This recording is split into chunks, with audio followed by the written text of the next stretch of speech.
ஹரியோம். உலக மக்கள் அனைவருக்கும் என் அன்பார்ந்த வணக்கங்கள். நாம் இன்று ஞானப்பாதையில் காண இருப்பது பஞ்சபூதங்களை, அதன் ரகசியங்களையும் தெரிந்து கொள்வோம்.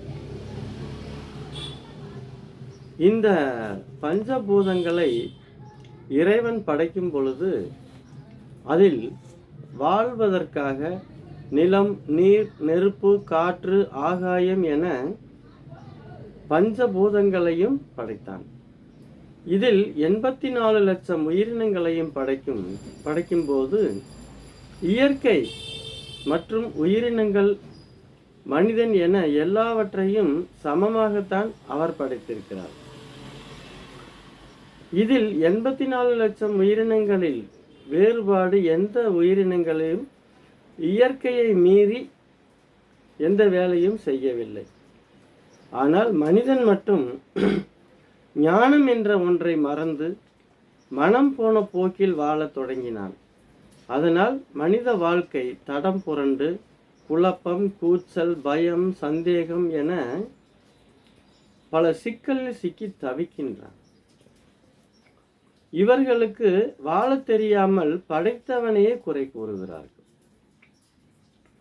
எங்கும் எதிலும் குறைகளை காண்கிறார்கள். அதனால் இவன் வாழ்க்கையும் குறைவட்டு போகின்றது. என்ன காரணம்? இதற்கெல்லாம் என்ன காரணம் என்று ஆராய்ந்தால், எல்லா உயிரினங்களுக்குமே தனித்தன்மையோடு தான் இறைவன் படைக்கின்றார். சிங்கம் என்றால் வீரம், சிறுத்தை என்றால் வேகம், பாம்பு என்றால் விஷம், நரி என்றால் தந்திரம். இதுபோல் ஒவ்வொரு மிருகங்களுக்கும் தனி குணாதிசயம் இருக்கிறது.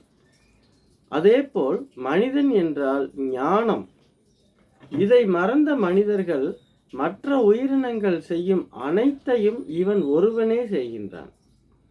பாம்பு போல் விஷத்தை கக்குகிறான், நரி போல் தந்திரம் செய்கின்றான், வேகமாக இருப்பதாக நினைத்து கொண்டு சிறுத்தை போல் ஓடுகின்றான். நான் சிங்கம் என்று அவனே சொல்லிக்கொண்டு வீரத்தை காட்டுகின்றான். அது சில நேரங்களில் பல சிக்கலை கொண்டு வந்து விடுகிறது.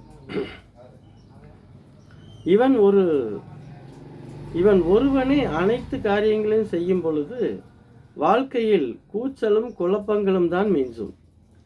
ஏதாவது ஒரு துறையை எடுத்துக்கொண்டு அதில் ஆழமாக சென்று முழு திறமையையும் காட்டி பொறுமையுடன் கடைபிடித்து நமக்கு என்ன தேவை என்பதை உணர்ந்து புரிந்து கொண்டு அதை நோக்கிய பயணம் மெதுவாக நிதானமாக அவசரப்படாமல் செய்து கொண்டே வந்தோமேயானால் நம் வாழ்க்கை செழிப்பாகவும் மிக சிறப்பாகவும் இருக்கும்.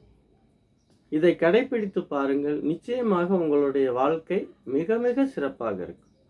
உங்களுக்கு இந்த காணொளி பிடித்திருந்தால் மற்றவர்களுக்கும் பகிருங்கள். Art of feel chai yoga என்று யூடியூப்பிலும் இருக்கிறது, கண்டு மகிழுங்கள். ஞானம் பரவட்டும். ஹரி ஓம் தத்சத்.